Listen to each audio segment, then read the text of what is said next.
Recent ಆಗಿ KPSC conduct ಮಾಡಿದಂತಹ PDO ಪರೀಕ್ಷೆಯಲ್ಲಿ ಅಕ್ರಮ ನಡೆದಿದೆ ಅಂತ ಕೆಲವರ ವಾದ ಇದೆ. ಕೆಲವೊಂದು ಕಡೆ ಸೀಲ್ ಓಪನ್ ಆಗಿರುವಂತಹ ಪ್ರಶ್ನೆ ಪತ್ರಿಕೆಯನ್ನ ಡಿಸ್ಟ್ರಿಬ್ಯೂಟ್ ಮಾಡಿ ಎಕ್ಸಾಮ್ ಅನ್ನ ಕಂಡಕ್ಟ್ ಮಾಡಿದ್ದಾರೆ.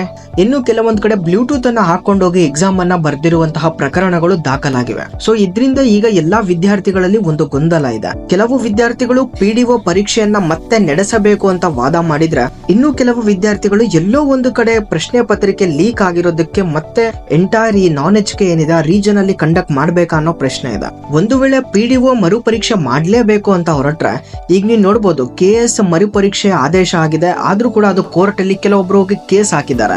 ಆ ಕೇಸ್ ಇಂದ ಈಗ ಮರುಪರೀಕ್ಷೆಗೆ ಸ್ಟೇ ಅನ್ನ ಕೂಡ ಬಂದಿದೆ. ಈ ಕೇಸ್ ಎಲ್ಲಿವರೆಗೂ ಹೋಗುತ್ತೆ ಅಂತ ಗೊತ್ತಿಲ್ಲ. ಕೇಸ್ ಹಾಕಿರುವಂತವ್ರು ಹೇಳೋದೇನು ಅಂದ್ರೆ, ಒಂದ್ ವೇಳೆ ಹೈಕೋರ್ಟ್ ಏನಾದ್ರೂ ಮರುಪರೀಕ್ಷೆ ಮಾಡಬೇಕು ಅಂತ ಹೇಳಿದ್ರೆ ಅವ್ರು ಸುಪ್ರೀಂ ಕೋರ್ಟ್ ವರೆಗೂ ಹೋಗ್ತೀನಿ ಅಂತ ಹೇಳ್ತಾ ಇದ್ದಾರೆ.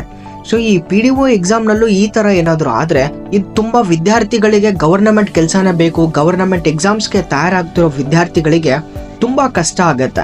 ಎಲ್ಲಾ ಎಕ್ಸಾಮ್ ಅನ್ನು ರೀ ಎಕ್ಸಾಮ್ ಮಾಡಿ ಅಂತ ಕಾಯೋದು ತುಂಬಾ ಕಷ್ಟ ಆಗತ್ತೆ. ಹಾಗಂತ ಎಕ್ಸಾಮ್ಸ್ ಗಳಲ್ಲಿ ಅಕ್ರಮ ನಡೆದಿದ್ರು ಅದೇ ಎಕ್ಸಾಮ್ ಅನ್ನ ಕನ್ಸಿಡರ್ ಮಾಡಿ ಮೆರಿಟ್ ಲಿಸ್ಟ್ ಅನ್ನ ರಿಲೀಸ್ ಮಾಡಿ ಅಂತ ಹೇಳೋದು ತಪ್ಪಾಗತ್ತೆ. ಸೊ ಇಲ್ಲಿ ಬಹುಮುಖ್ಯವಾದ ಪಾತ್ರವನ್ನ ವಹಿಸೋದು ಅಭ್ಯರ್ಥಿಗಳು, ಈ ಎಕ್ಸಾಮ್ ಅನ್ನ ಬರೆದಿರುವಂತವ್ರು. ಸೊ ನಿಮ್ಗೆ ಏನ್ ಅನ್ಸುತ್ತೆ ಅನ್ನೋದನ್ನ ಕಾಮೆಂಟ್ ಮಾಡಿ. It's very important. ಯಾಕಂದ್ರೆ ಪಿಡಿಒ ಮರುಪರೀಕ್ಷೆ ಆಗ್ಬೇಕೋ ಬೇಡವೋ, ಸರಿನೋ ತಪ್ಪೋ ಅನ್ನೋದು ಇಲ್ಲಿ ಒಬ್ಬರ ಒಪ್ಪಿಗೆ ಮುಖ್ಯ ಅಲ್ಲ, ಎಲ್ಲರ ಒಪ್ಪಿಗೆ ಮುಖ್ಯ. ಸೊ ಹಾಗಾಗಿ ನಿಮ್ಗೆ ಏನ್ ಅನ್ಸುತ್ತೆ ಕಾಮೆಂಟ್ ಮಾಡಿ. ಈ ವಿಡಿಯೋನ ಶೇರ್ ಮಾಡಿ, ನಿಮ್ಮ ಫ್ರೆಂಡ್ಸ್ಗೆ ಏನ್ ಅನ್ಸುತ್ತೆ ಅವರು ಕೂಡ ಕಾಮೆಂಟ್ ಮಾಡ್ಲಿ ಅಂತ ಹೇಳ್ತಾ, ಸಬ್ಸ್ಕ್ರೈಬ್ ಮಾಡಿಲ್ಲ ಅಂದ್ರೆ ಸಬ್ಸ್ಕ್ರೈಬ್ ಮಾಡಿ. ಜೈ ಹಿಂದ್.